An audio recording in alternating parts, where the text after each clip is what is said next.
What's up, friends? What's going down? How the fuck are you out there? Fantastic over here. 6th Borough Podcast back at it again. Guys, we're brought to you this episode by A&S Engineering Services. You can reach them at 631-560-0259 or on the interconnected webs at www.asengineeringservices.com. Check them out for all your engineering service needs. Residential, commercial, whatever the fuck you need, they're there for you. We're also brought to you by Municipal Land Survey. You can reach them at 631-345-2658. All your residential, commercial surveying needs, you know the deal. Whatever you gotta, get to the town for, the city, all those code things, they're gonna help you out. And last but not least, we're brought to you by Made to Thrive, an American t-shirt company. Check them out for all your fine thread needs. I'm wearing one of their badass t-shirts right now, actually. You can get them at www.madetothrive.us and on Instagram at madetothrive.us. Guys, this episode we have Joe Lobianco. This was actually a really, really fun, interesting episode. Joe's a photographer and a filmmaker. He does all types of photography, but we know him as the KTFO photographer. So he shot lots of pictures of D-Rock, of Eric, and a lot of other people we know that fight. And then he's also a filmmaker. He came on to promote his new short film, Quality Control. I'm not going to get into the details of what the movie's about. He's going to talk about that. But it's really interesting. It sparks some real controversial kind of topics that we talk about here. So give it a listen and see how you feel about it.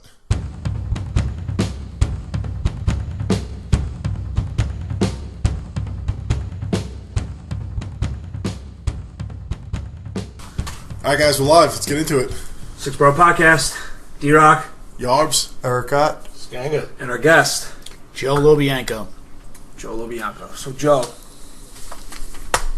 you were brought here for a short film that you're releasing, right? Yes. But I knew you, and I didn't realize this. This just happened when you showed up. I didn't realize that you were the MMA photographer as well. I am an MMA photographer. That's how I met Eric. I do a lot of the fights in the local area, Long Island, Queens, Manhattan, and I've actually shot you many times. Yeah. And didn't even know who the hell you were. The feeling was mutual. So when I saw you, I'm like, oh shit, I know Joe. He's the photographer. Right. Yeah. As a matter of fact, I've seen you in your underwear weighing in many a time. Everyone's seen him in his underwear. Oh, yeah, that's for Try sure. living here. You at least got to see me in a formal setting. I always wonder, since you're fighters, do you pick the underwear before? Like, how much thought goes into picking the underwear before you go to weigh in? Because you're going to show your underwear. I know some people give it a lot of thought. They do. Some people get custom underwear actually like printed with their whatever their themed colors are for the fight, and sometimes they'll have sponsors on their underwear as well. Right. But I don't know. Usually I go into the drawer and I look for whatever is like real clean and fresh looking. Everybody doesn't do that, though. Everybody doesn't. I've seen some pretty raggy underwear. It's definitely like the B team or the C team underwear. I'm telling you. I'd have to go fresh out of the package every time. I wouldn't be comfortable unless I was fresh out of the package in front of that many people. Right. Although it could be a psychological play, like on your opponent. Like if you show up and your stains. your opponent has like these like really ratty underwear with a hole in the butt and like some yellow stains. I would feel real uncomfortable if I had to fight that guy the next day. And That's the guy who doesn't give a shit. You wouldn't want to grab him. No, Right. Stand up only. Yeah, stand up only. We're just gonna box. That's a guy who might like Mike Tyson you and bite your ear or something like that. You can't trust the guy. All right. But no, I'm with Eric. I try to make sure it's like the clean, crispest pair. I haven't really given it a whole tremendous amount of thought. I mean, the thought crossed my mind that like, yeah, I'm gonna be in my underwear later, so you don't want to look ratty. But I don't go like with my lucky underwear or go buy new underwear or get customized underwear like that. I just make sure it's clean and not raggedy. That's it.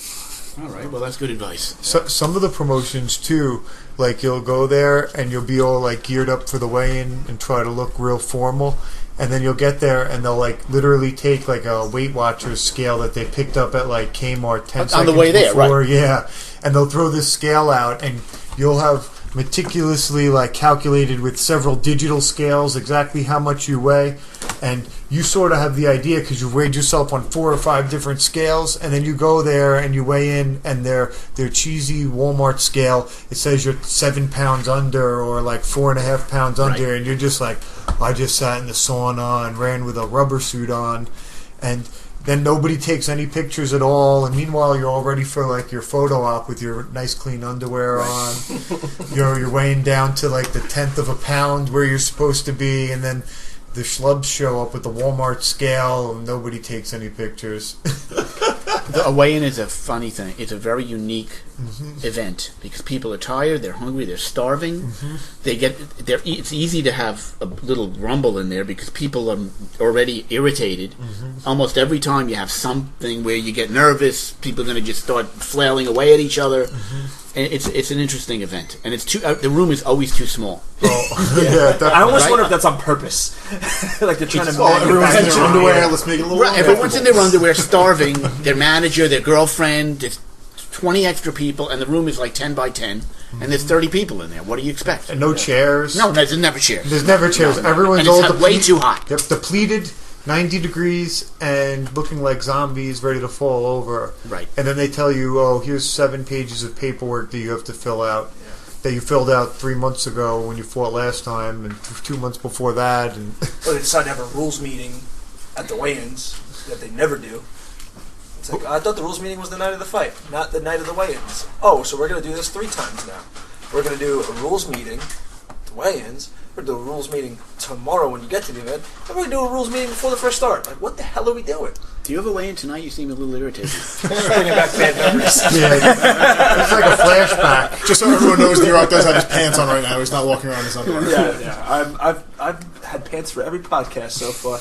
Maybe we'll change that for one. That's funny. No, I don't think so. I think pants are here to stay for the podcast. Okay. All right, so tell us a little bit about the short film you've been working on, Joe. Okay, it's called Quality Control. It's about, I'm going to say 14 minutes long. It's about a society where clones are basically disposable. And one clone argues for his life, has to argue for his life. That's what the movie is. And that's a real interesting premise because it seems like with technology and the speed at which things are going now, that cloning human beings or having a clone of yourself is something that might definitely be a possibility in our lifetime. It's with all the gene splicing and all that stuff, and now they're doing with fetuses. You can have a boy, you can have a girl, you can have this, you can have whatever you want. There's a lot of morality to that we still haven't. I think technology is passing us as humans. We're getting too much technology, I think, for our own mental state, for lack of a better term. We're not at a point yet where we can take it all in, comprehend it, understand it, and I process disagree it. with that. I don't think that we can't do that because we've already assimilated a lot of technology into our culture, even in our own generation. But morally, I don't know that we're there yet. Well, there's a different impact morally. There's a different impact. There's a different impact socially too. Because even like it's just funny because I was listening. We're all pretty big fans of the Joe Rogan podcast, and I was listening to Dan Bilzerian was on today, and he was talking about how social media has changed. Dating and interacting and stuff like that, not just for everyday people like us, but also for like these playboy billionaires. They have, and no bullshit, this is the term, and this is not the PC term, this is the term he used, they're pussy directors, where they literally just hit up women and service them out, like, hey, you're a good looking chick, we're going to pay you X amount of dollars to come out on this yacht and party with these guys all weekend and whatever, and it's changed all that. And that's technology, social media. I want to be a hot chick.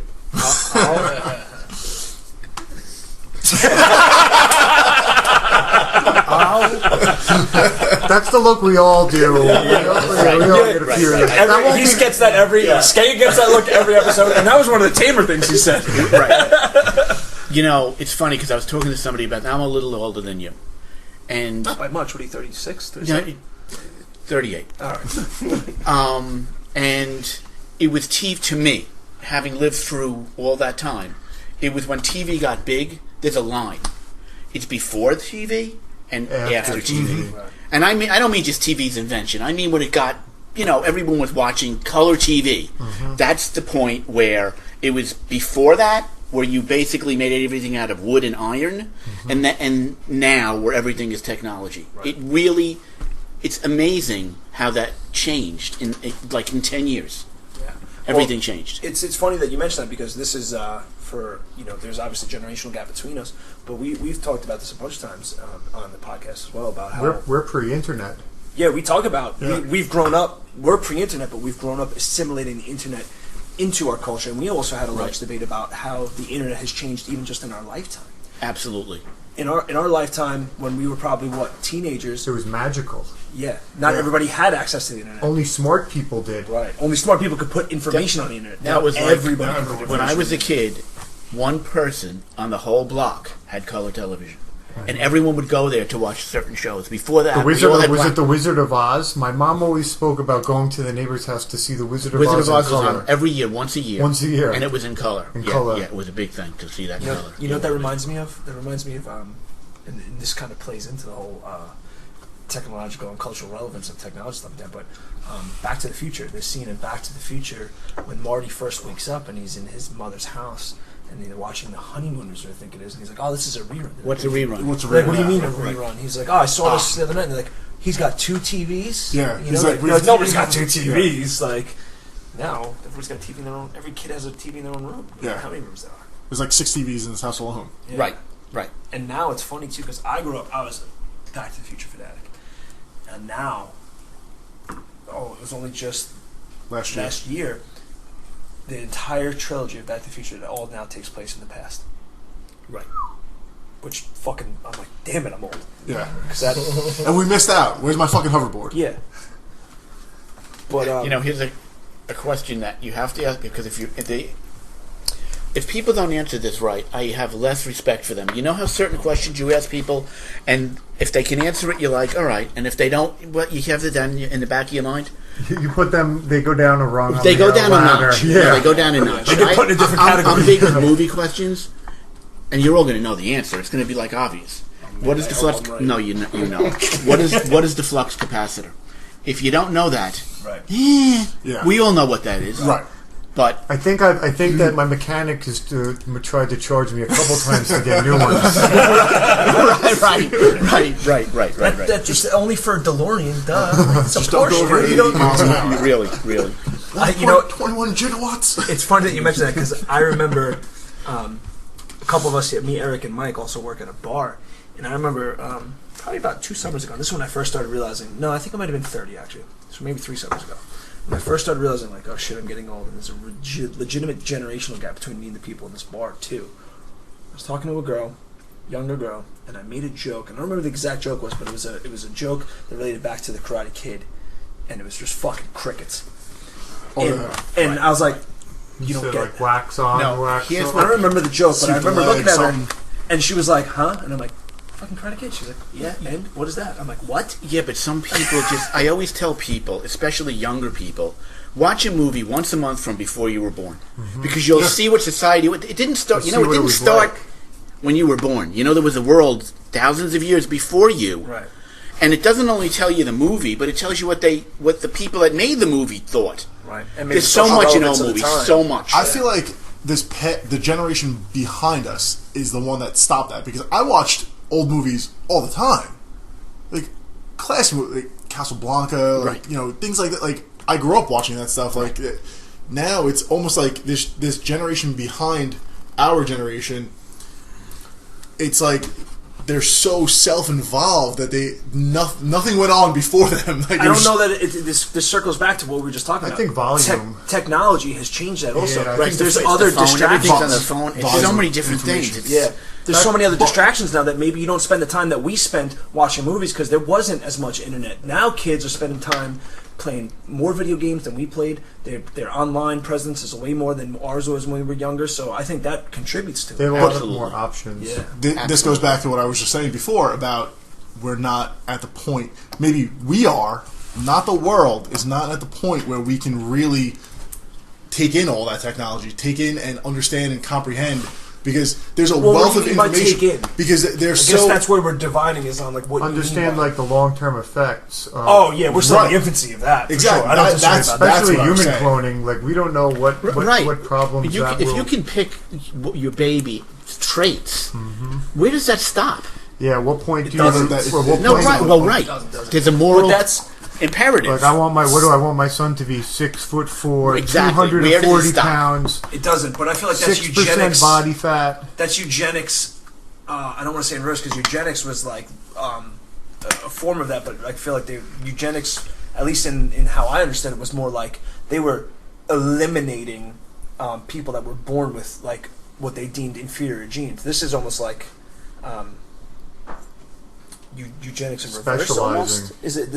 I feel like I'm not articulating this like properly. pre-eugenics, almost, or it's instead of killing to weed out the weak genes, you're eliminating the possibility of it. Right. Yes. Right. But what's crazy is you look at that and you look at some of the most dynamic and amazing people that have come through this world that have had defects. Stephen Hawking's. Right. Like we would never if that was. The case. What you don't know. That's the problem. Yeah, exactly. That's the problem. Lou Gehrig is one of the greatest baseball players ever. Lou Gehrig's disease, obviously. You might not even have a Lincoln. Lincoln had all kinds of problems. Exactly. Yeah, Lincoln was a Melungeon, and he had the awkward, crooked face. Melungeon? What is that? If you look it up, it's a certain strain of people that come from the Middle East and then made their way to Europe. And they all come from they want to say like a similar ancestor, Melungeon I think is the way. I'm not exactly sure. Malun Melungeon maybe, yeah, Melungeon. And they say he's a Melungeon. They're people that have they're awkward and tall. They have strange looking faces. Traditionally applied triracial. Yeah. Well, Portuguese and Native American origin. Oh, this might be something. This might be something else. This looks like some type of Native American type thing. Melungeon genealogy? Or type in Lincoln. Well, it's interesting. or even Roosevelt had polio. Roosevelt. Yeah. Although he caught that, but we understand that. Go back to the it could be you just don't know. I feel like many times people with shortcomings. Marfan syndrome. Yep. That's what you're thinking of. Marfan syndrome. Sorry, I'll go right back. I was going to say many times people like Hawkins or people with a genetic shortcoming, they really spend time developing other senses like their brain in Stephen Hawking's case, and as a thinker and a linguist. If he wasn't handicapped, do you think he would be anywhere near the person that he is today? Yes, I understand that he's intelligent. He is the person he is today because of how smart he is. Mm-hmm. I think he's a good example, but also a bad example because. But do you think he would get the press? Maybe. Do you think he would get the press? Absolutely, because he's still one of the greatest minds the world's ever known. But you're also one of the people that would know about him, regardless of whether or not he looked like that. But the bulk of the people wouldn't. No, but everybody knows who Stephen Hawking is. Even people that aren't. I might know more about Stephen Hawking than the average person, but everybody knows who Stephen Hawking is. And Stephen Hawking... Yeah, because he is in the wheelchair. Right. But if he wasn't... But he's the greatest mind. Who he is. Everybody knows who he is because he's one of the greatest minds. And don't get me wrong, his disability has put him probably more in everyday culture because of that, because he could be a little bit of a punchline also. But he's an outlier in the term, in what we're talking about, in my opinion, because... most people with ALS don't live as long as he does, man. He's the outlier. Most people get ALS and they're dead within 5 years. Stephen Hawking's had it since his late 20s, like mid 20s. and it's because his mind is so strong, because of how smart he was, that he's stayed alive as long as he has and overcome that disability. I don't know that a lot of people, he's the outlier, so he's like the 1% of the people like that. I don't know that you always get that. I don't know that his disability made him what he is. I think he made it in spite of his disability. There's a lot of factors there, though, because, he could have been, for his 20s and 30s, just dicking around with his friends just because he liked to do that instead of doing all this research. He's already doing it, though. He was already doing it. Yeah. All right, I guess he was already in school doing that kind of stuff. Yeah, I know. He was already there. He was already on that road. He was already. But maybe he concentrated more on it because he couldn't do all this other shit. Right, so back to cloning. Famous quote about that. Back to cloning. He does. Yeah, we talked about it once on the podcast about not being able to. So that's coming up. But wait, first let's go back to eugenics. I want to just make sure that we don't get yelled at by people. So eugenics is a set of beliefs and practices that aims at improving the genetic quality of the human population. And so I want to make sure that we're right about. I'm pretty sure there was some eugenics where they were like killing people. That's negative eugenics. Oh yeah, sterilizing people with less desired traits. Yeah, so I'm a proponent of that. Yeah. That's kind of like that Bill Burr joke where he's like, we kind of already made it in the superior race. Like talking about Jesse Owens and Hitler and yeah. So, all right, but yeah, pull up that Stephen Hawking quote actually too, so that we can sell that. But I lost the whole. But we're right.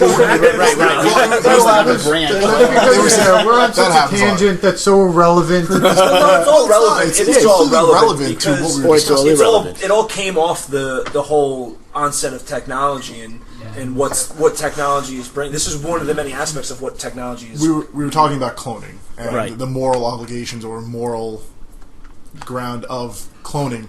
That I've heard entire discussions about cloning for, say, like spare parts, like creating a clone of yourself if you get into a car accident or you're a soldier and you get your arm blown off or something.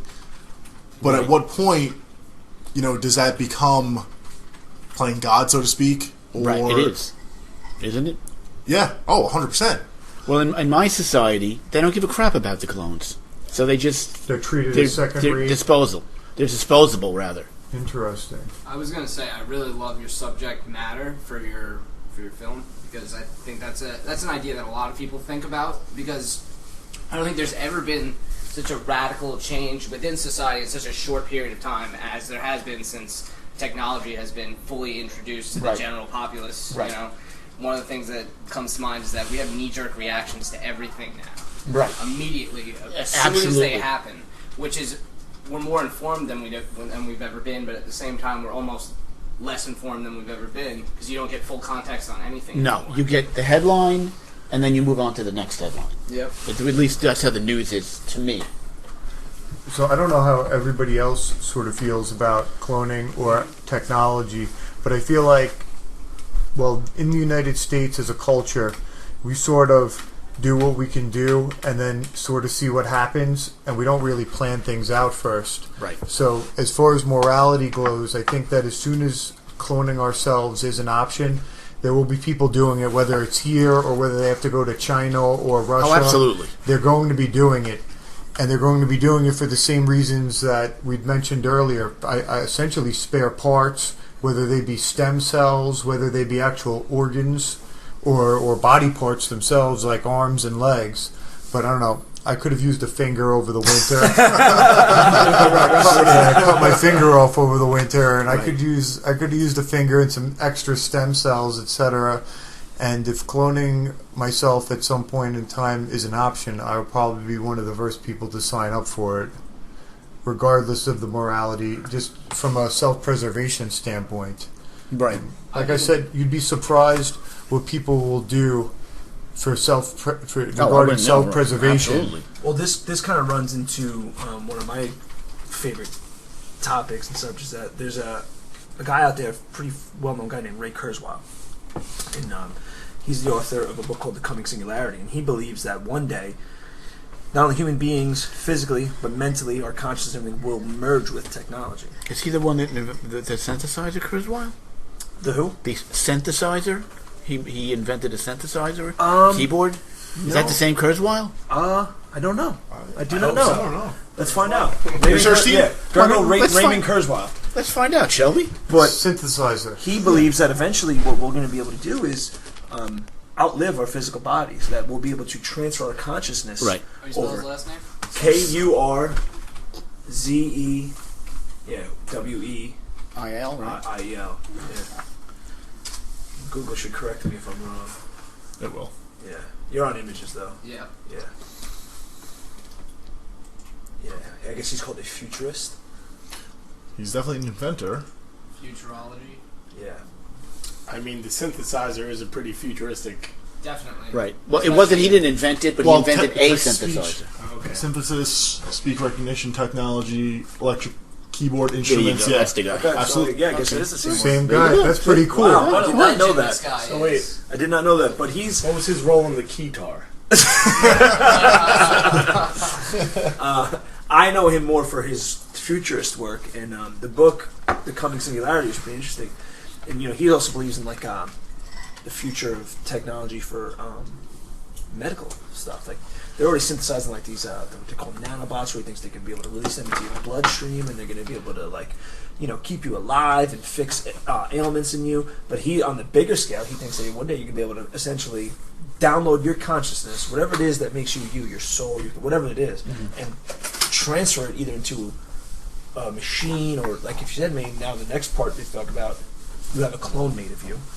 Your body starts going, just transfer you into that clone machine. I got a question for you. Keep it moving.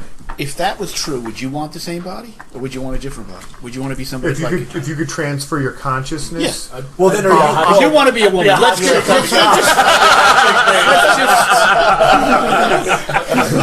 and he's like, I would be a hot chick, and then I decide I was a lesbian. Well, I guess so. Or I'm looking at this a little bit more esoterically right now because. So are you then? Because if you don't come back in the same form that everybody recognizes you in, are you still you? That's the. Right? That's the I mean, whole it doesn't mean you have to question. be better or bigger or strong. It doesn't mean that. You could be anything. Yeah. Maybe I want to experience being. The Rock. Yeah. Well, Yeah, but if I The wasn't Rock thinking of a rock. I was exists, thinking of a Lay the human. Smackdown on him. I would want to come back. I think if I'm still me, so me at this point, Dave, 33 years old, and my 33-year-old body starts to fail me, I want to come back 18. as Finish it off. I want to come back as me again. I want to continue living the life that I'm living. Maybe if I felt, Okay. You're 94 years old. Right. Well, that's You've been what I'm through saying. this whole life. I start now, fresh. do you want to go? You want to Start do fresh. with something else? 100%. Why live the same body again? I did that already. There's a movie out about that. I Yeah, just watched it recently. What's his name? Isn't it Ryan Reynolds. Yeah. Yeah. There's that movie. What's it called? Google Ryan Reynolds. Ryan It's one of Reynolds, his it's last movies. just It's a great movie, recently. and I can't remember the name. Very of the movie. interesting. It covered this whole subject. It's another Go to his famous actor IMDb. too that played the older guy, and he Ben finds Kingsley out, was Ben his Kingsley, older there you version go. of himself. Yeah. And he finds out that it was supposed to be like a spare, almost like spare part kind of thing. But I think the premise was like they actually killed somebody Selfless. who had a family. I'll have to make sure I see that. Great movie. Selfless. Yeah, this is it. So, a dying real estate mogul transfers his consciousness into a healthy young body, but soon finds that neither the procedure nor the company that performed it are quite what they seem. Now, I don't want to spoil alert for you, but it goes into a lot of what we just talked about. Okay, good.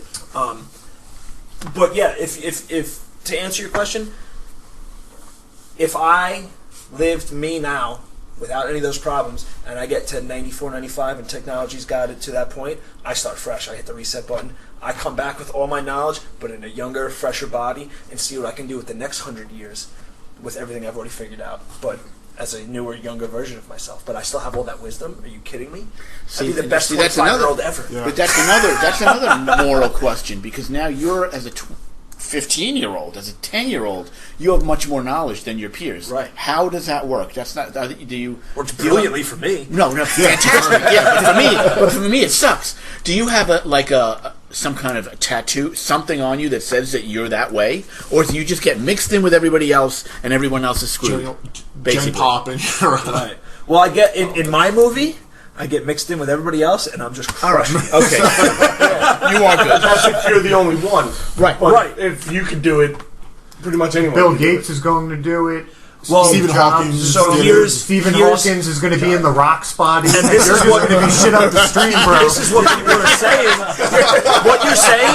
What you're saying right now, what you just laughed at, is a real debate among these people. That sure. this is what is going to be the next mode of the so-called imagine- elite. That and everybody else is going to have imagine- this access except for the common people. Bill Gates six they'll live times forever. removed. Bill Gates 6 times removed. Him living 75-year lifespans, Right. and then being uploaded into the rock. Well, tons of movies have still covered be this rich. already. Right. Like there's that movie In Time where all the elite, right? So that you'll age to 25, and then this clock starts, and time is currency now. And when you run out of time, your body expires unless you're one of these like elite who have all the time in the world. Right. So only the elite and the rich are immortal. Everybody else dies. And then what becomes the question of, do you have kids? Like, do you reproduce? Like They do. But why? Because you might get a chance at maybe becoming immortal. Maybe. I don't know. Well, But also, why? Why would you like? I have kids now. If you can, Well, no, because your time is limited. So you're right. you're looking to That's- reproduce and pass it on. You're passing on and your genes, you're expanding. That's how you become immortal now. Right. Through your But age. if you're just gonna reset every 75 years, why would you? These are all questions. We're laughing, but these are real. These are going to be real issues. So in the next 25 years, these are going to be major political, social, and I guess moral issues that 100%. scientists Absolutely. and for everyone from scientists to regular people are going to have to answer, and we're going to have to come up with some type of framework in order to navigate through the technology. Well, what's interesting is that And there's going to be black market technology too. Like we may decide, listen, we're not going to clone any people because there's problems. But you know damn well if you have if you got a couple $100,000, you're going to be able to go to China and get a clone of yourself. Well, look what they did. Look what now 8 years ago, during the Bush administration, you couldn't even get stem cells in this country. You had to go to Germany. You had to go to Mexico. Only now are we catching up. So it might be there might not be a global agreement on this. It might be country to country where like now, Europe has run away and surpassed us in a lot of this medical technology with stem cell research and stuff like that. Yep. Because for 8 years we couldn't do it. So you're going to run into those questions as well. But what's interesting, and I think this is worth discussing, is what happens first. So the bigger issue right now, if you talk to, this shit's right up my alley because I'm a giant nerd. The bigger issue is AI. What comes out first? If they make artificial intelligence legit, self-sustaining, self-aware AI, that becomes a bigger issue because I don't believe that's even should be on the plate for discussion for tonight. why? It's all relevant. I don't think so. I think that cloning people and AI are two different things. No, they're not. It's the I think race I- towards I- those things are the same. Yeah, but I think we're much closer to cloning humans than we are We're to not. having AI. Absolutely not. I think we could clone humans right now. We're not far away from AI though. I saw it. Well, not. well, I will the destroy. reason, I will destroy that AI in a physical confrontation. No, There's the clone. It's going to be pretty even. The clone will be very even. This is why it's worth discussing because there's Stephen Hawking. Yeah, he's is probably the guy terrified. trying. He's Terrified. probably trying to build himself a robot. That No, puts he's his brain in terrified it. of AI. Elon Musk. Elon Musk is terrified of AI. Sam Harris terrified of AI because of Sam Harris not so much. He's pretty terrified of it. Yes, he is terrified. Well, of AI. he's terrified of the. He's talked about it a couple times about there's two different trains of thoughts. Is AI going to be a computer like we're using right now, Yeah, where it's just but he's aware of the possibility of why people are terrified of it, and he's Right. scared just as much of that.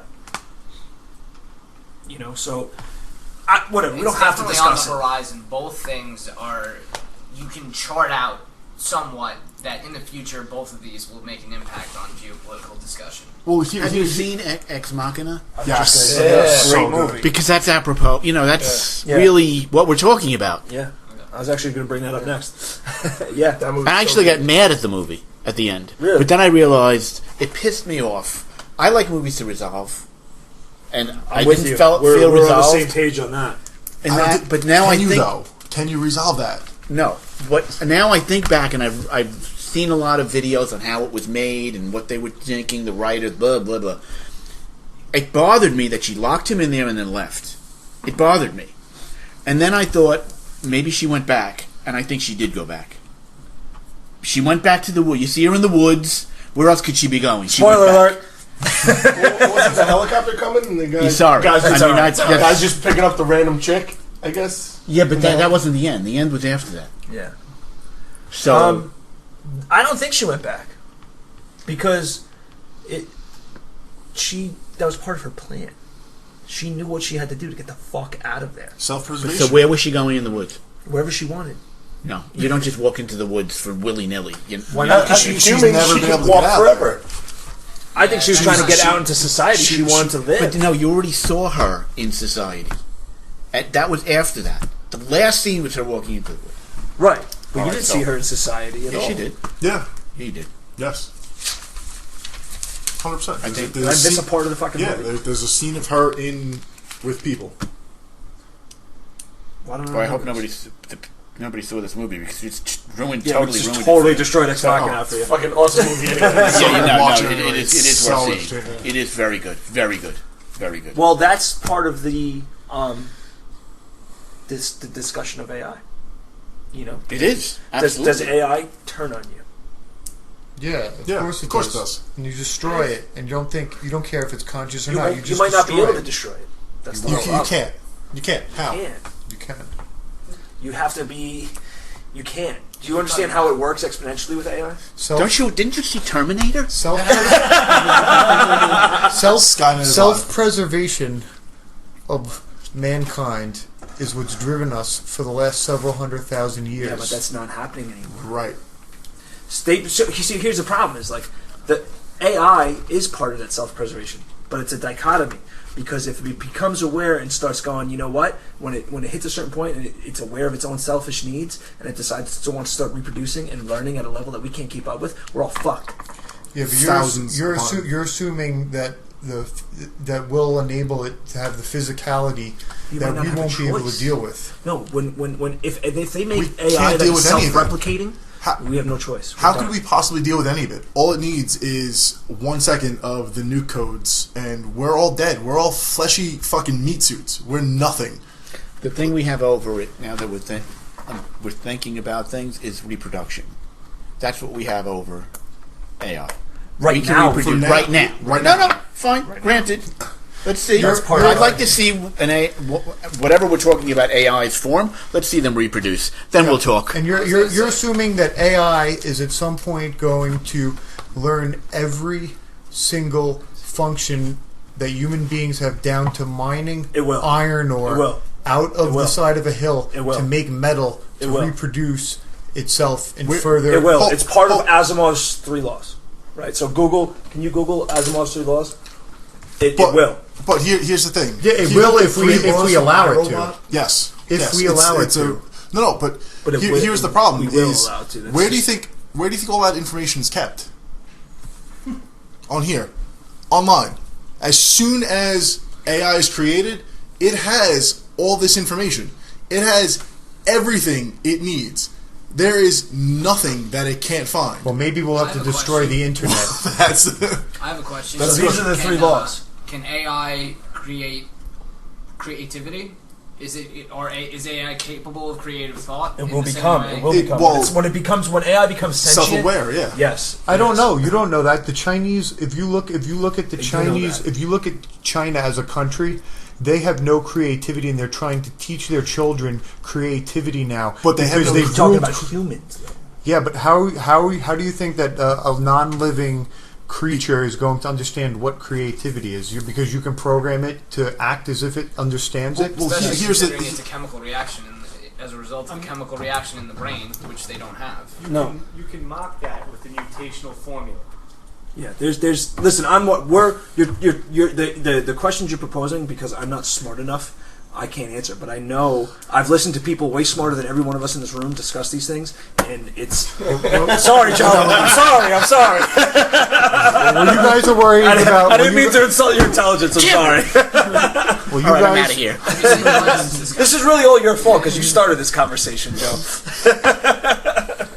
You're a man of your word, though. You said you were going to start some arguments. I'm telling you. That's what I do. What was the That's what I name do. of that robot with the ping pong ball eyes and like the tracks on the bottom? And he was like Johnny Five. Yeah. Johnny Five. Well, you guys are all worried about Johnny Five coming after you. I'm more worried about trying to make a little bit of money and trying I'm not to worried. get mine. It's not like I go to sleep with nightmares. It sounds like it the way how passionate you get. Well, because it's a discussion that we're having, and I'm fascinated by this subject, and this is stuff I've spent time listening to. Like I said, people way smarter than any of us in this room discuss, and it's on the forefront, and it's a lot closer than anybody. So, do you think that they'll? How close? 25 years? No. They don't know. 50 years? They don't even know. There's a divide. There's people who say it's a generation or two off. Then there's people saying, man, you because of the way what is the law of technology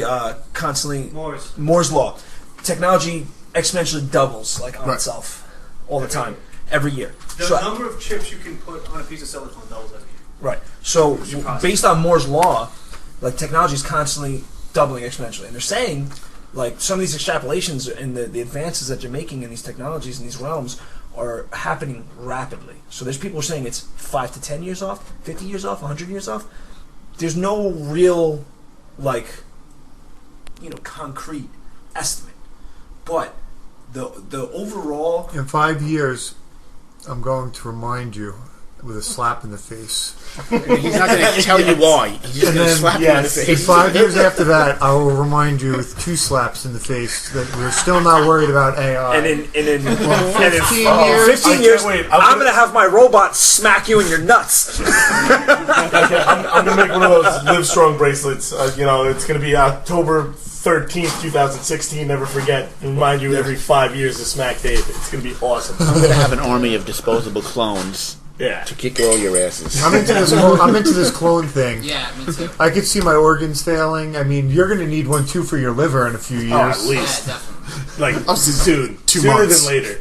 Yeah. So, all right, hold on. I want to get back to something before we go. No, give up on your robots, Steve. I'm not done talking with about robots. that. Listen to you. You're getting all worked up. I wasn't going back to the fucking robots, man. You're obviously way more upset about this than I am. I was going to go back to your film, right? Because you're saying that it's a clone who has to He's arguing for his for his life. life, right? Which is it's an interesting concept, but it plays into the discussion we were just having. We're right now we're arguing hypotheticals about AI and their its implications and what might become an argument for our own lives, like if things get out of control like that. So one of the other cool things that's floating around is this idea. Have you ever heard of simulation theory?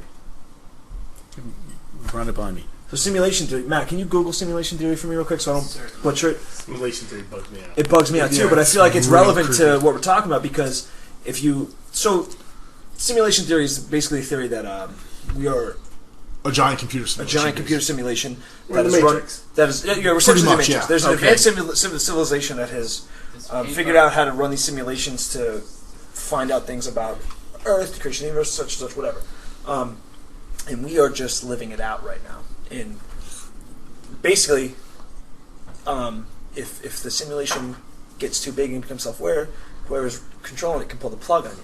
So it's almost like we're living in an argument for our own lives. Right? Sounds like religion to me. This is Yeah. also basically the basic premise behind The Hitchhiker's Guide to the Galaxy. Yeah. So if you read that book, basically there's the question. They come up with the question, they come up with the answer, they give the answer 42. at 40. Yeah, exactly. The answer is 42. What? And they said, well, but we don't understand. 40, how is that the answer? They're like, well, you didn't ask the right question.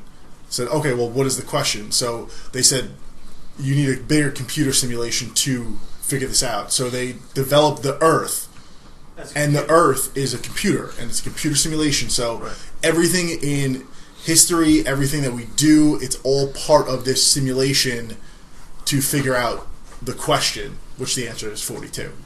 But they don't know what the question is. And then the Earth gets destroyed. But Well, Spoiler alert. the reason why I bring this up is, and the reason why I want to tie it all together, we don't have to get too deep into it, but I kind of feel like it's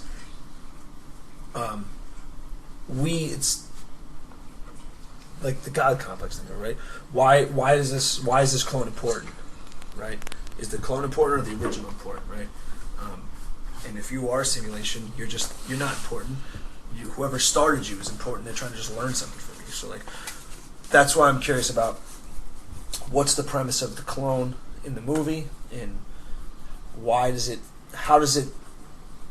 what's your Like thematic principles. no, like what drove you to get to this concept? Like where did you coming from with this? Like, are you coming from any of this stuff? Like, I feel like maybe you have a stance on some of this. No, okay, All right, but it wasn't like we set out to make. Oh, we have this idea, this moral idea, and then we're trying to show people how we feel about something. No. I wish it was, but it's not. Okay. I'm going to be honest. We looked for a good story. We wanted to make a movie. We wanted to make a short film. We looked for a good story. That's where we started. Okay. I read through script, a lot of scripts. I finally found somebody who had a good story. He's from Algeria. I read the script. I talked to him. We talked about changes. We made some changes. And then we decided to make the movie. And I'd be lying if I said we had some moral thing about clones. I don't. I like the story. That's what my company is all about. It's called Tin Mirror Productions, by the way. Okay. My production company. And we're about the story. We want to make good, because it's the whole thing. I mean, you see all these movies where all these effects and all this crap and all this, but in the story, there's no story. right. I hate it. Right. That's my biggest pet peeve about It's unbelievable. It's all effects. You could do a good story in a phone booth. Mm-hmm. If it's good, it's good, and that's why we made this movie. Right. Could you repeat the name of your production company again? Tin Mirror Productions. You guys have a website? Yes, we do, and you will be seeing it in a second. You'll be seeing my beautiful face in a second. Well, you know what? Hey. Based on what you just said, though, I think right now that means what you did is correct, because look at this. Look at all the conversation that came out of the idea of your movie, the premise of your movie. Right. We just went on for 50 minutes in all these different directions that kind of your movie might spark in people. Or I don't know how nerdy your audience might be, if there's nerdy as us, but look at all the questions. No, I hope there is. Yeah, I think That's what we want to do. I think you did. We didn't even watch the movie. We only got the premise of it. Look what we're looking No, at. right. I barely said it. I said one line. 15-minute conversation about the premise. Yeah. Right. So what stage of production are you? We're almost.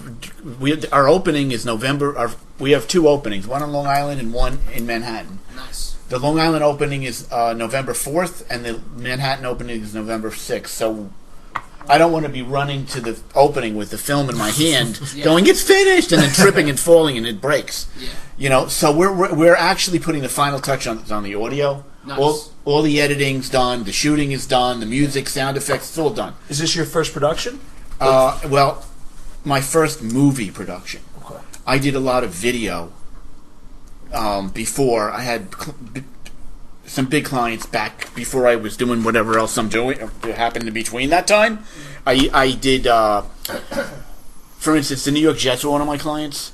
Some of the music from the stadium, when they play and the players are running out, I did all that. Oh, right. I was a songwriter.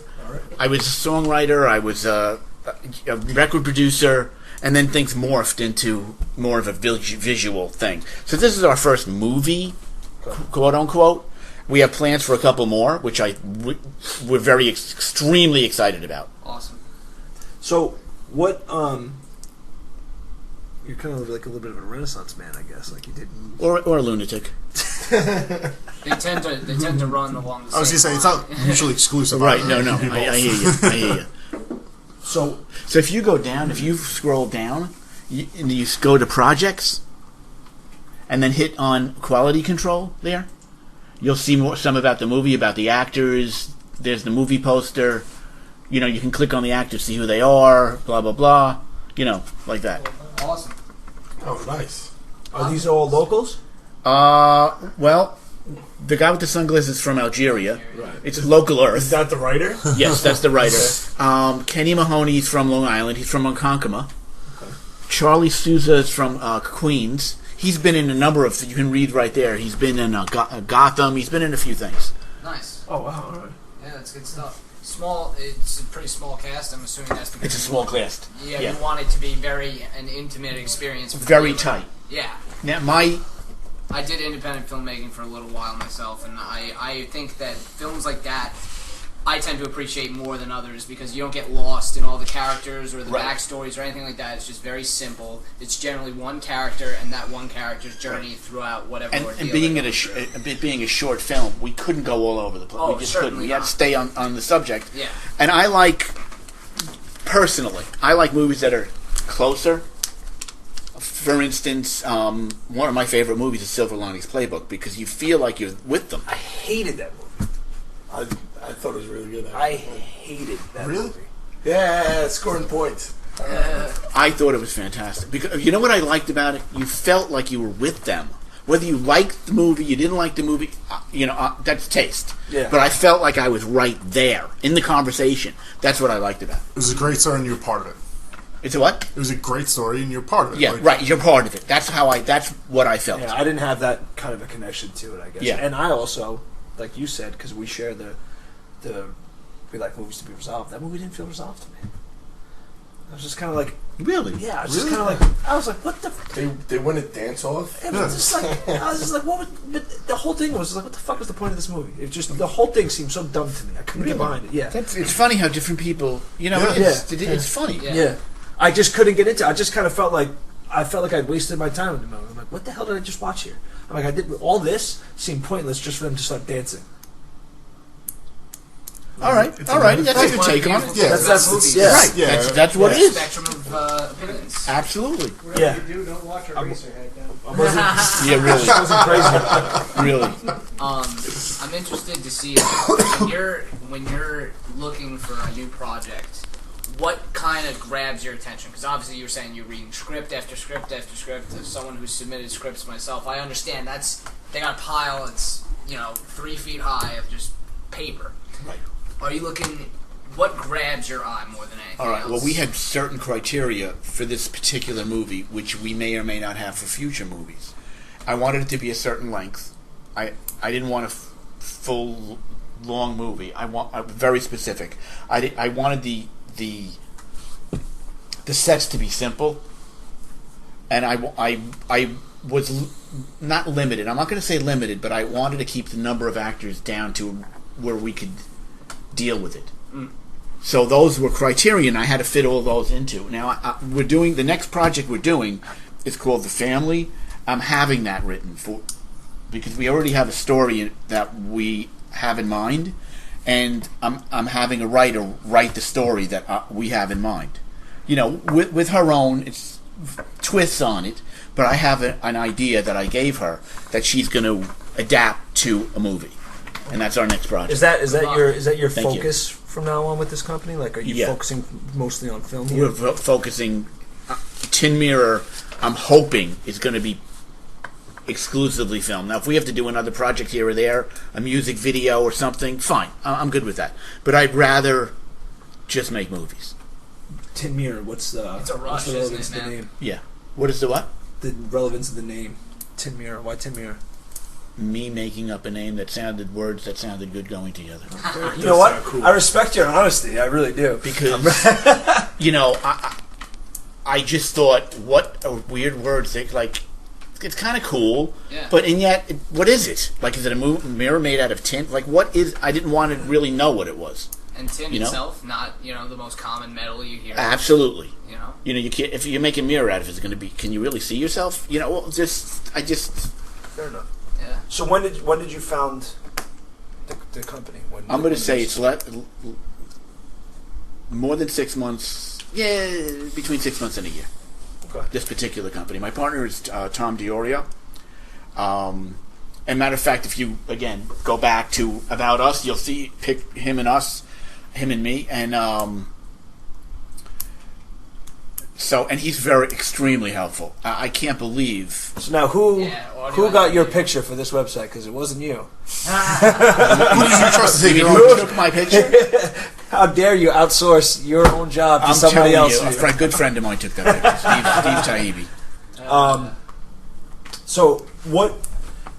Were you in film prior, or is this like a brand new venture for you? Like, what was the? Being that I did within the music, in the video, I'm a movie fanatic. What the hell? You know, that's what I figured. What the hell? So here I am. They're not too far removed. From No, each I'm other. not going to make it up and say I had this background, but I didn't. It's like the fights. You know how I started doing fights? I have a friend who's a fighter. I said to him, I started doing photography, and I said to him, you know, I wouldn't mind coming to a fight. Can I come to a fight? I go to the fight. I get ringside. I start taking pictures. I'm not trying to blow my own horn, but well, that's what we got Skanking for. right. I put the pictures out. All the promoters aren't. Out of one, and I had only been doing photography for maybe 3 months before that. Oh wow! So Have how you long have you been doing the fight photography for now? A couple of years. That's it. But it was like just stepping in crap. I just happened to take the pictures. People saw them, and they started hiring me. You got the natural talent for it. The natural. So I don't know if you've seen my pic. You've seen my photos, I've right? seen them all over the place because Yeah, I'm yeah. friends with a lot of fighters as well, and I see them. They share your work a lot. Right, Yeah, right. absolutely. So it was just, and what I'm trying to do, and this is really how I guess, to answer your question, I'm trying to make my movies look like my photography. If I can get my movies to look like my photography, I'm thrilled. That's what I want. Because it'll suck people in. To me, you feel like you're in the ring with the fighters, or any other photography I do. I feel like you're there with the person. Right, so you And want that's to be what compelling and absolutely and compelling. That's exactly the right word. I'll agree. I think that your photography is very compelling. Just thinking about the couple of pictures that pop into my mind when I'm thinking about like your fight photography, there's always something a little bit different about your pictures, like from an artistic standpoint. Like I can tell when it's your picture as opposed to somebody else's picture that you're taking a picture from that night. That's why I always like try to give you credit in all the photos if I have to cut off your watermark because it doesn't fit on Instagram. Right. That's okay. I'm not worried about the watermark. But if you look, every photograph, awesome. every photograph that you take, I wish I was the one winning in it, because Right. they're all photographs that I want on my wall. And unfortunately, I'll say I feel like the best photograph that you have of me is for me losing in one of my fights. Right. And when I look at that picture, I think, oh man, I really wish I was the guy winning in that fight, because I think that's the best fight picture that I've ever been in. right. This one's awesome. Joe Lobianco photography. If you want to look that up. I noticed a lot are in black and white. Do you like to do black and I white? love black and white, and I shoot Black and white looks so cool. the black and white ones. I never change it. Well, I don't want to say never, but I rarely change anything to black and white. I take the pictures in black and white. Oh, Nice. that's nice. Because I feel if I'm committed to black and white, I'm going to have a different look to it. Yeah. You know, I have to be committed from the beginning to taking the black and white picture. That's a great Damn, that got picture. stiff as a board right there. How cold. Look at his Toes curled. He's out. Yeah, man. Yeah, look at those toes, And literally. What's great about this too is you can see the cornermen behind Right.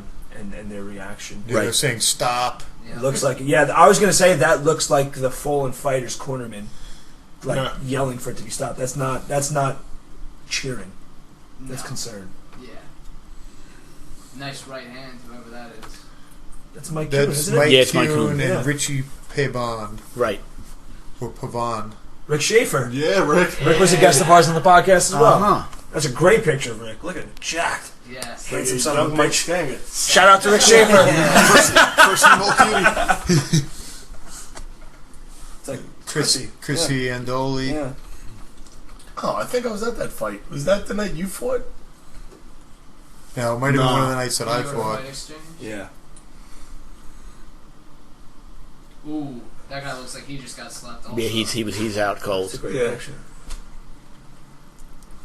Oh, this is a good picture. So this shows you your perspective on the outside of the cage here. It's a cornerman looking in. You know, you can see the emotion in that guy's face. Triangle attempt. Keyword attempt. There's Chris Molina. Shout out to Chris Right. Molina, one of the best refs, an old training partner of ours too. He is a good He's a ref. very good ref. He's a very, very good ref. So, what There you go. There we go. Oh, there he is. I you know what? I got to be honest with you. That picture, I didn't want to put it out. I had a lot of trouble putting that picture out. If I was the guy on top, I would frame that and put it in every room in my house. Yeah. Just wallpaper your house. Yeah. You know, this is tough for me to look Yeah. at because I was your cornerman that night, man. And, Yeah, you did a shitty job. Look what happened. Yeah. what was the contest? You know, I knew that was going to get turned around on me by you son of a bitch. What exchange led to this? Do you I remember? don't, Matt, that's something that you don't ask people when you're looking at that picture. Just so I'm letting you know because I love you and I don't want you to make that mistake in the future. We'll pretend it never happened. Oh, wow. That is a great picture. What happened right after that? Did that kick land and put him down? Do you remember? You're asking me to? No, I would never. No. This is You know how many after the pictures I've 10 taken tonight? I don't even want. It's ridiculous. So how do many I you take. have to Yeah, kind just of in case, almost 'cause I don't- rapid fire when they're throwing a punch? You to have try to. and You get- have to have the motor drive. You can't. Although every fight, the more you do it, the better you get. Every fight has a tempo. Okay. It's ebb and flow, and if you can anticipate the ebb and flow, you can get you the have good it. shots. You got it. Yeah. Every fight. Ooh, that's a great That's a picture crazy right there. picture. Well, the reason why I'd asked too is because I'd wondered if any particular moment or fights had stood out to you, where maybe you knew Yeah. you snapped one. And I'll tell you what what. happened. Like, I'll tell if is it? Will we come to it? If you're scrolling No, through this? because and sometimes I miss it, and sometimes if you're sitting next to me, all you're hearing is cursing because I'm like fuck, I missed the shot. You know what I mean? Sometimes I'm saying to myself. I would assume. The thing that I remember the most about any fight ever, and it's not a great thing, is it was at one NECF fight, and there was a guy fighting, and his kid was in the audience. He was in the first row. Dad, Dad, he was yelling, Dad, Dad, Dad, the whole time. Come on, come on, come on! The guy got knocked out, knocked out cold, and it was like the whole crowd just all the air went out of the whole place. After that, because all you heard was Dad, Dad. It went from Dad to Dad. Yeah. It really basically sucked. Yeah. Right. So that's the thing I remember the most, even though it's a bad thing, and I love doing the fights. Right. But that's a moment I'll never forget. What about in terms of the photography, though? I mean, like, there was ever a poignant moment in your photography where you knew you nailed the shot, and was it like related to the action in the cage at all, like anything like that, or? Yeah. When I get it, I know I got it. Right. Yeah. And like the picture where the guy's standing over the other guy way at the beginning. That to me is I knew that I knew I had. Like as soon as I took it, I'm like, oh my god. Right, because that's a knockout, right? Yeah, that's come on. Yeah. I mean, I know it's afterwards, but come on. That's like that famous Ali. Yeah, that's kick. exactly what it is. Right. Yeah, that's as good as a shot as you're gonna get right there. And that's Sam Watford, isn't it? Right. Yeah, Sam. Yeah, Watson. yeah. And Sam's gone pro now. Yeah. Yeah, that's a good shot. And then there's another one when you'll get to it later. You know, when you get to past where we were, that I knew I had it because it looks like a statue. It's in there somewhere. I would That's assume it. That's it. Oh, that's To me, Oh. you can make a Ooh, statue that's out of that. That's like Rocky and Apollo Right. about That's to punch each other. I knew That's as exactly soon what I thought about. as soon as Yeah. I took it, I'm like, oh my god! I didn't even need to look at it. I knew what it was. I would assume So these are moments that stand out to you. Yeah, like yeah. when you remember. I guess like you ever hear about like people give you the example of what happens when they're in the zone, like an athlete when they're in the zone. Like Right. Michael Jordan talked about when he was in the zone, it was like shooting a tennis ball into a hoop that was double the Right, size, and right. like time slows down, and you remember the moments. Is it something like that? Like is it Yeah, the same absolutely. kind of feeling? It is It's absolutely. interesting. It's Absolutely. cool how that kind of thing in any skill. I feel like that feeling is the same. It's always the same in skills. Like that feeling is like it's replicable in any Right. skill set that you're doing. Right. That's pretty cool. And so you remember the event, you remember the other Oh, fights. oh, everything? absolutely. Yeah. Now I've taken a lot of fights, and like I say, I take in a given night, I'll take thousands of pictures. Right. But there's certain ones I You know. know, I yeah. know it. Like I've taken. There's been events where I've taken 4,000 pictures, And if I put one, because to me I have a different criteria about what should go on my website or not. So if I get one out of that whole 4,000 pictures that might go on my website, I'm happy. How mind-numbing is that going through all those pictures? Oh, when you first get the pile, it's horrible to go through those pictures I have and anxiety eliminate thinking one. about it. Yeah. Right, because some of them are pictures of my foot. Let's be realistic. You know what I mean? Some of them suck. Yeah. So, it takes time. What are you going to say? It takes time. What camera you usually, or I guess what type do you usually use for photos like this? Because I would assume, because it's action, you're using shutter speed priority if you're using the digital. Right. But I'm not sure what. Okay, so I used to use. I had a Canon 7D, and then I went to a Canon 7D2. Ah, nice. And I traded that in. I have now a Fuji EX2, which all the pictures you see in black and white were taken with that. And now I have a Fuji X Pro 2 with it. So I take two. I always have two cameras on me. Nice. One with a really wide angle lens, and that I usually take black and white with, and the other one with not so wide angle, medium wide angle, that I usually take color with. What was this? A 35 right here? This is an 18. 18. 18 millimeter. Yeah. Nice. And you're right. Shutter speed. The whole thing is about shutter speed. Yep. Because if you don't have a high enough shutter speed, you can't get the action. It looks blurry, and you have to throw. That's why I see a lot. I don't want to. I see a lot of pictures, and they look blurry of fights. You have to have a high shutter speed. Yeah. It's Did you become a fight fan after this? I was always a fight fan. Okay. Yeah. Has it made it? Has it given you something more, like invested in it now?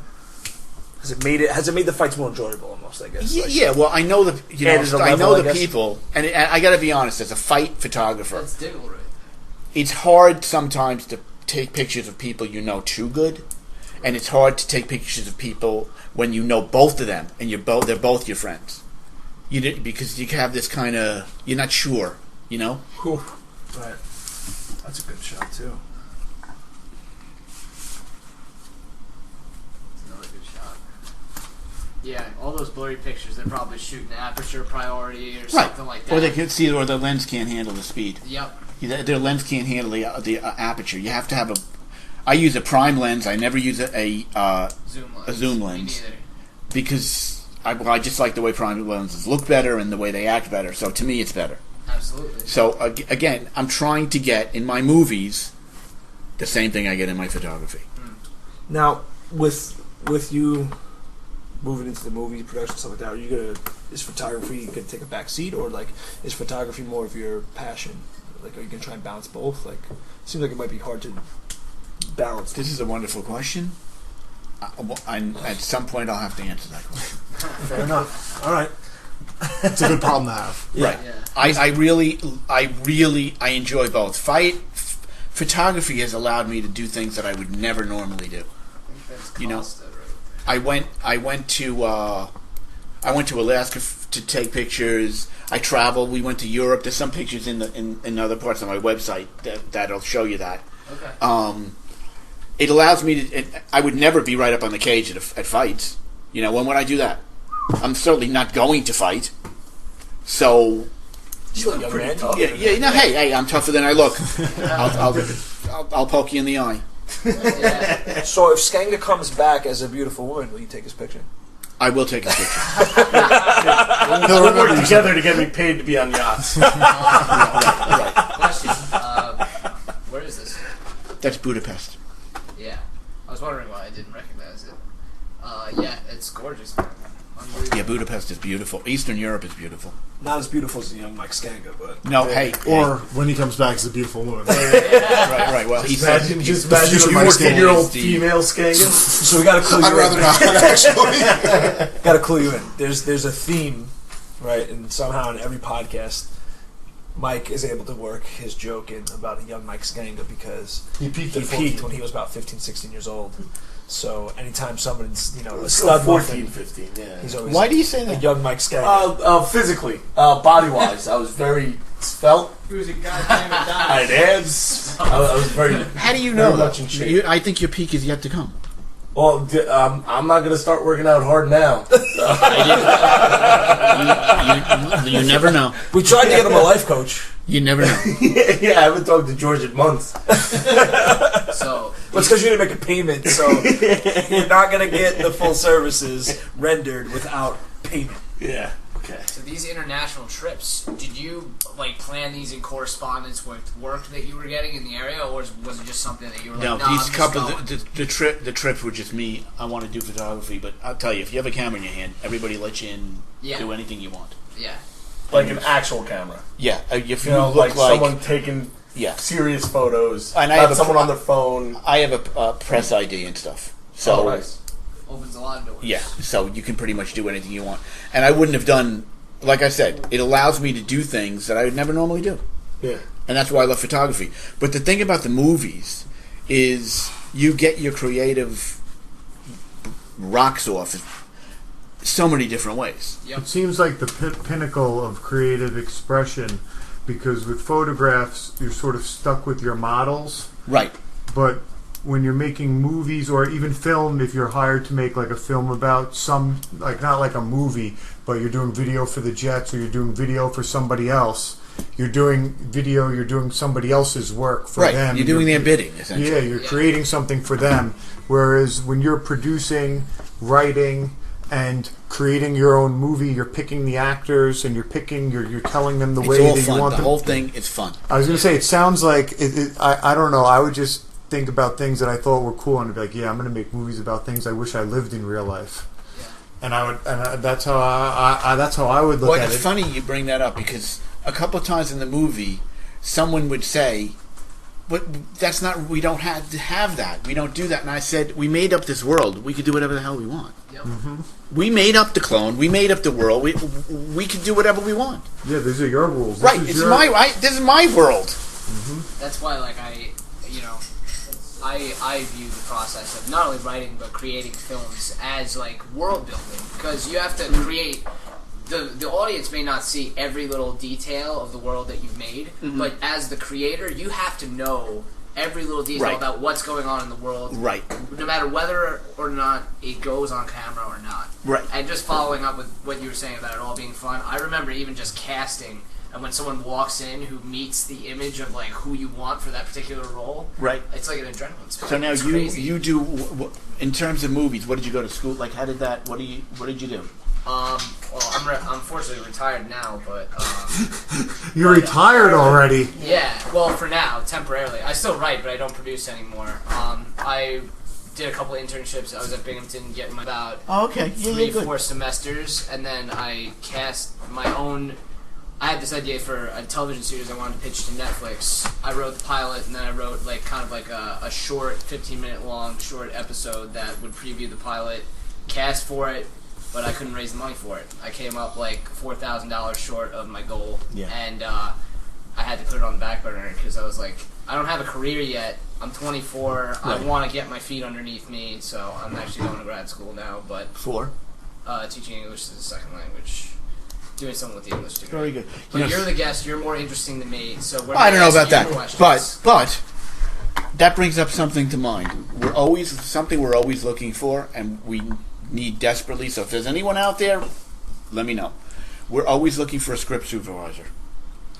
I might have a couple of people I could actually maybe put you in touch with. Okay, because it's very hard to do a movie without a script supervisor. I don't even know what that Yeah. is It's or a what good- that good. does. Most I was people don't. Yeah, I had no idea. All right, there's so many things involved. They keep track of the scenes. They keep track of where you are. They keep track of what shots you've done. They make sure that, especially in a small production, in a big production, you have different people doing these jobs, but they kind of lump them together in a script supervisor. They make sure that if I put the coffee down here this way, the next time we shoot that scene, it's down that way. Continuity, quality control. Yeah. Right, quality control. Hey, It's all those things. They're making sure. Oh, we're shooting on Tuesday. Do we have this, and this? Letting the actors know what time to be there, because it's very hard for the director To do and the everything. assistant director to remember all that. It's very hard. What shot are we on? What shots do we have to get done today? All those things have to be done. What order do we have to do the shots? Exactly. what locations are available for these shots on Yep. which days. How can Yep. we coordinate everyone's schedule to get there? Yep.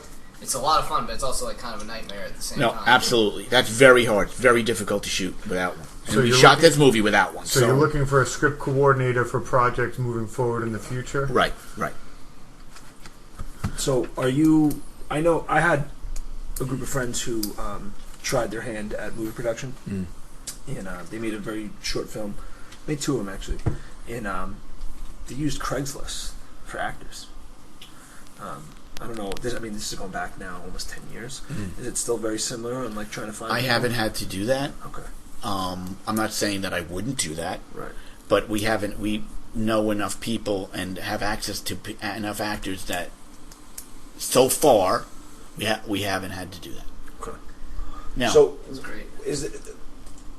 What's the process for? Obviously, you're not gonna. Are you gonna use the same actors over and over again? I mean, obviously, you're trying to branch out. Like, so what's yeah. and what's well, that look like? I have no preconceived notions about that.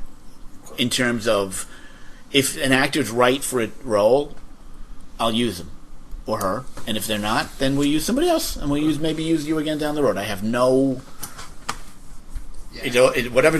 I'm all about whatever the best thing is. That's what we're doing. Case by That's case it. basis. That's it. In Is all it- facets of my life, whatever's the best thing, that's what we're doing. Right. So I mean, if that it seems like part of the same struggle. Like, you need a script supervisor, you got to get people to do casting. It's all Right. There's a lot of shit to juggle there. No, it's amazing how much there is to do. Oh yeah. Eric Ott's probably a great actor. I have no acting skills. I It's can't because you naturally talk like a robot. You could be the best robot ever. I can't even pretend to be nice to people when it benefits me. I have a real difficult time with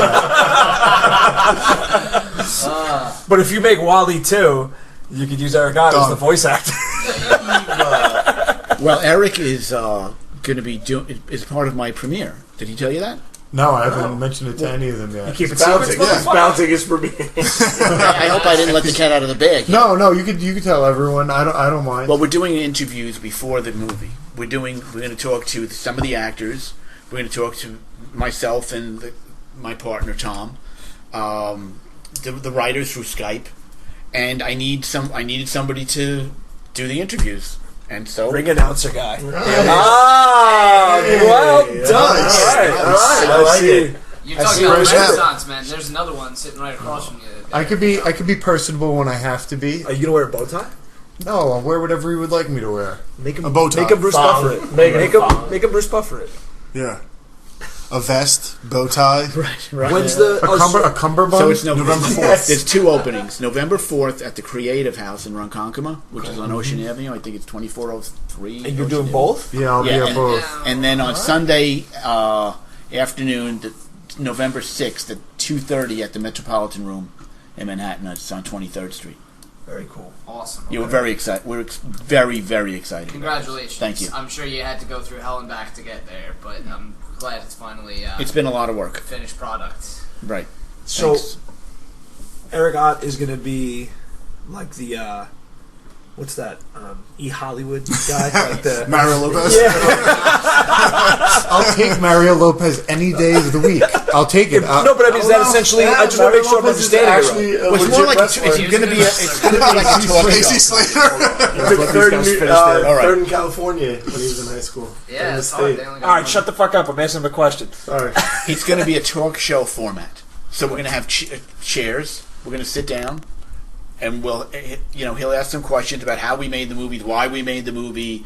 The actors can tell what they do, what they've done before, what we're doing next, all that type of idea. A little bit like Ryan Seacrest. But that's why I was like the Hollywood True whatever it is. I like Mario Lopez too, though. I would trade.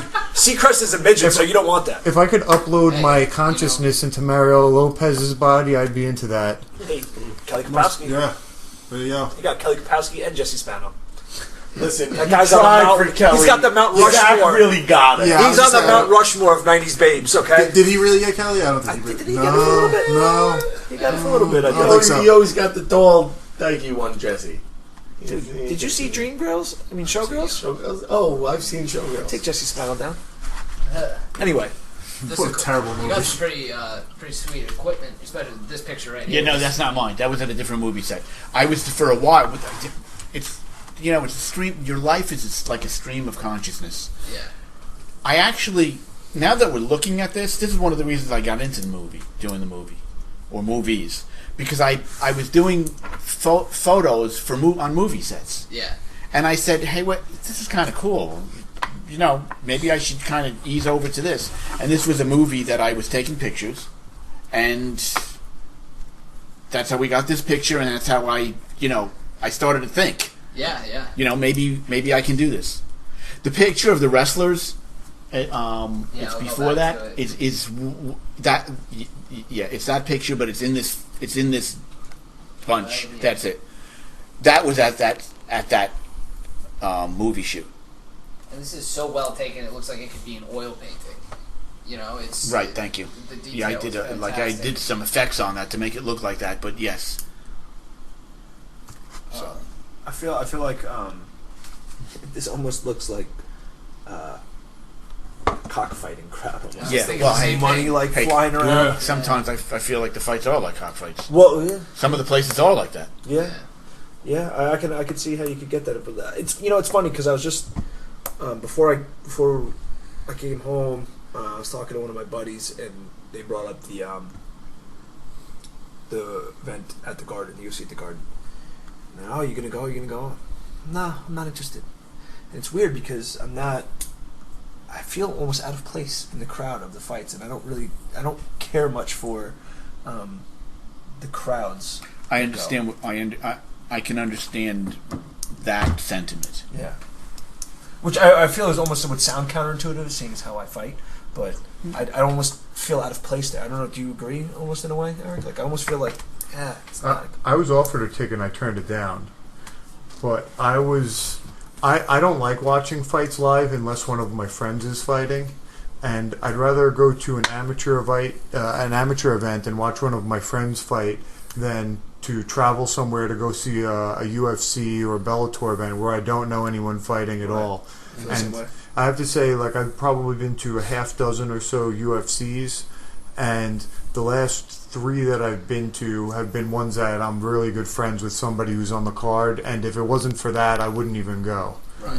Because I prefer to watch them from the comfort of my own home without the drunk fans next to me. I don't like the whole production aspect, and I just feel like there's something to be said about being able to go to the bathroom when you want to go to the bathroom, being able to watch a replay when something great happens. Well, some sports are better on TV to begin with, and some sports are better live. Yeah, fighting is definitely one of those things, and it might be because I'm a little bit spoiled. I've worked for Bellator, I've worked for Glory Kickboxing, I've worked for King of the Cage, and a bunch of the real major events, Strike Force, when they were around, and if you're sitting within the first few rows or you're sitting cage side, it's super exciting. You get wrapped up in the emotion of both teams, both of their fighters, and I guess would you call it I don't want to call it like zeitgeist, but you get wrapped up in the parade and the pageantry of the event.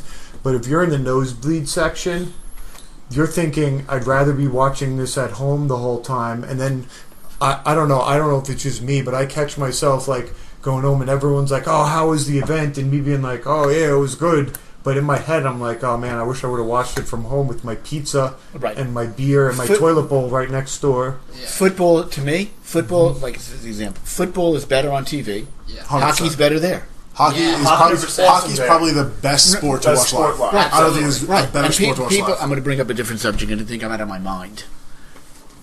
It's like the opera. And I know you're going to think I'm crazy. I can't listen to the opera on the radio or record or see anywhere, but there it's the greatest experience. It's fantastic Because you could feel it. You could feel the whole thing. It's like it's hockey. I can't watch it on TV. I love it there.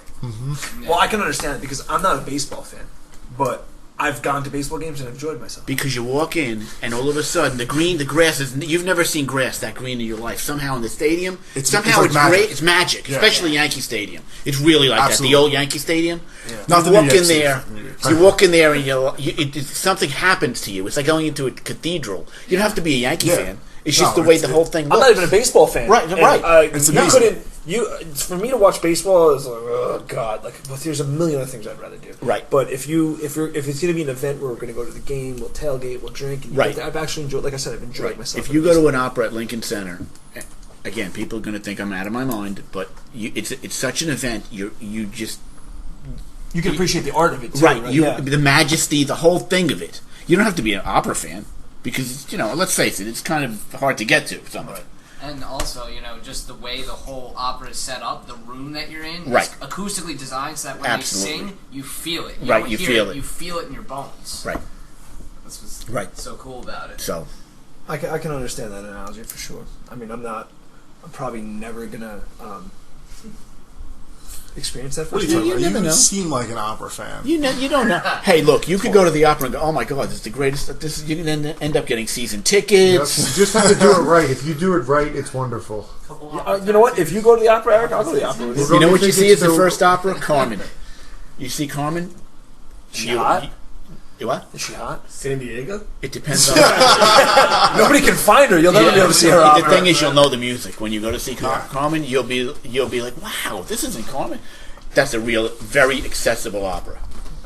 Nice. Like I said, I feel like I'm never going to do that. But if Eric, you know what? I'll take the challenge if Eric Gott's going. I'll go with the Eric Gott. All right, 6th that Borough sounds good. podcast field trip to Go down Carmen. that rabbit hole. Right. We might have to. Okay, see? How many field trips have we said we're going on this podcast? Who thought you were going to talk about opera tonight?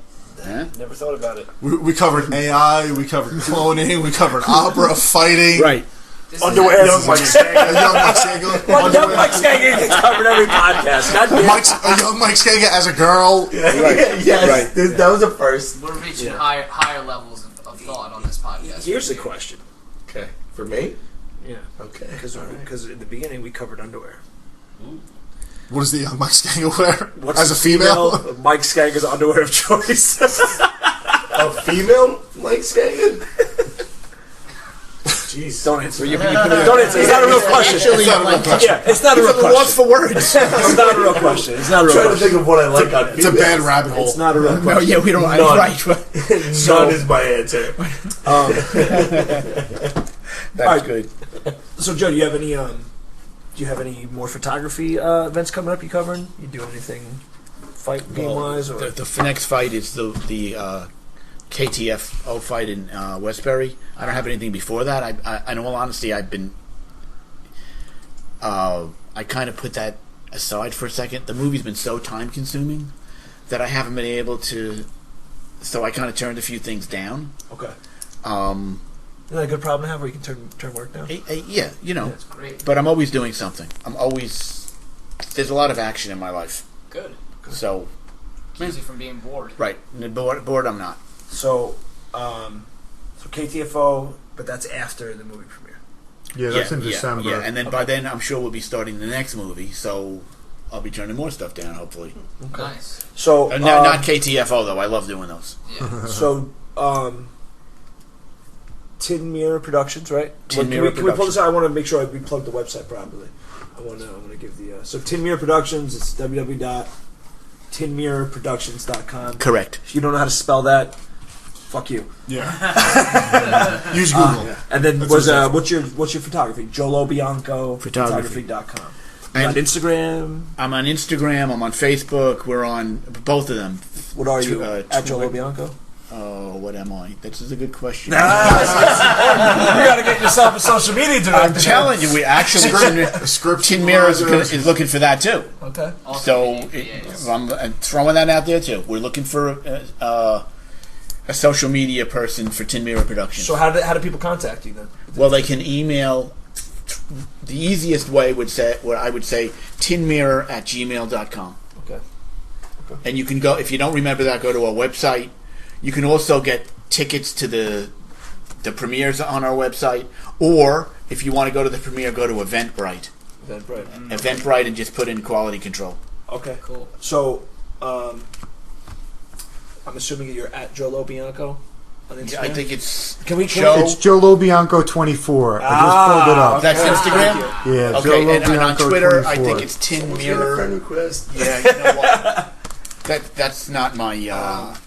I forget immediately. I put it an underscore or something, and then I just totally forgot. I put So, do you mind if we come across any friends of the 6th Borough podcast, we send them your way if they're looking to help out? absolutely, All right, excellent. absolutely. So, if you know anybody out there that, and you guys don't remember tinmirrorproductions@gmail.com, Hit us up. We'll put you in touch with Joe.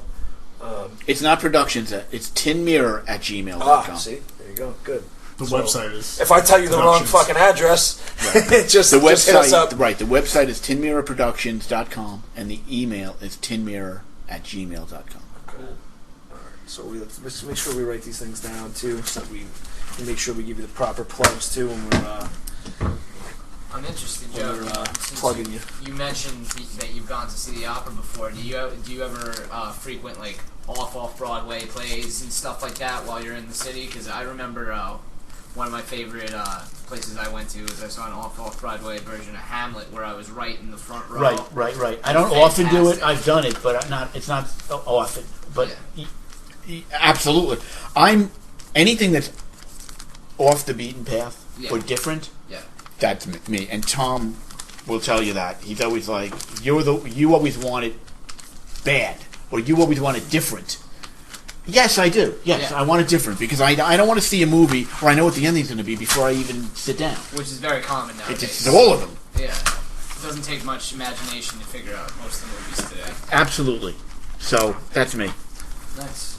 All right, Joe. So, anything else that you want to touch on at all about the movie, or About this movie?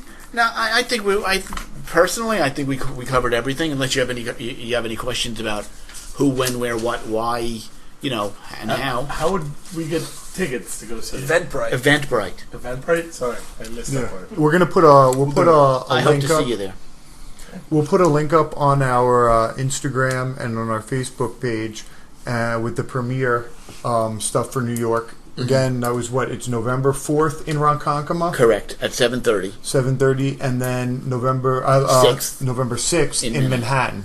Right, and that's in the afternoon. That's at 2:30. 2:30. Is that a Saturday? It's a Sunday. Sunday. Okay. Perfect. All right.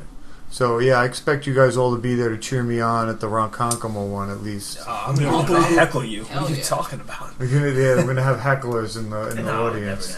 Never. Right. We should give away tickets. Buy tickets, giveways. We should do something like that. We should do something We should like do a that. ticket giveaway. That sounds like a good idea. It's a real good idea. Even though it's free to get in. Oh, Damn it! Damn it! They don't need to know that. We'll get the free ticket. We'll say so- free, and we'll cross it out. And write like $200 I got on to be it. honest. We felt it's a 14-minute thing. We felt, are we going to charge? You know what I mean? For people who got into the opening, we weren't sure about that. So Well, maybe we'll do something. right, We'll do something. We'll do something creative. Do something to show the love. to get it out there, Right. rather than just post links. We'll do something. We'll come up with something creative for you. But That's like a real That's- fancy chair for a corner in that picture, by that's the an way. intense picture right there, though. it's That's- funny because Eric and I were at this event as spectators, and I remember when that chair got brought in there. I remember thinking, "What the fuck is that chair?" It's not a stool. no, it's a throne. It's a throne. That is exactly That chair was stolen from the gold. Queen of England. Yeah. It is painted gold. It is a very fancy chair. You It's a never see a very fighter in a chair like that. It's tense- always a stool. Right, Almost like he's contemplating who he is. Yeah. I remember this fight. The kid he took the knee to the top of his head, and they Right. called it in the second round. right. And I remember that chair, and I remember like, where the fuck did that chair come from? Like, that's not like. I remember just. I remember It's very because introspective, though. Like, Right. By the way, this is his blog at Joe-Lobianco blog at tumblr.com. Well, Joe, thanks for coming, man. My pleasure. My this is pleasure. awesome. Yeah, it was real cool. I'm gonna clear my schedule and make sure I'm at least. That would be very much fantastic. at Yeah. the Concord one. Make sure you sign in. Absolutely. Yeah. Yeah, we'll make sure we're all there. You know, Yeah. it's Make it an event. We'll bring past guests. yeah, you're a friend of the podcast, man. I know a couple people who are friends of mine who I'd like to put you in contact with. That would be fantastic. Like I said, a couple friends of mine had started their own production company a while back and are still dabbling a little bit. So I think it would be good to at least get, like, you know, let you guys mix a little bit. Maybe Great. Maybe something good. Can You come never out know. of it. Right? No, you never know. Yeah. Absolutely, you never know. All right, guys. All good. Let's wrap this thing up. Thank you very much for having me. It's been really a lot of fun. It was fun, man. I think that was, you know, we covered a lot of. We Interesting went around topics. the world here. Yeah. Yeah, we went around, but that's the good thing about the podcast is that, you know, there's no set rules. You know, we kind of we'd like to let it go where it wants to go naturally, but without getting too far off course. We come back to, you know, what matters with what you're doing. But it's good. We got some esoteric topics. It was interesting.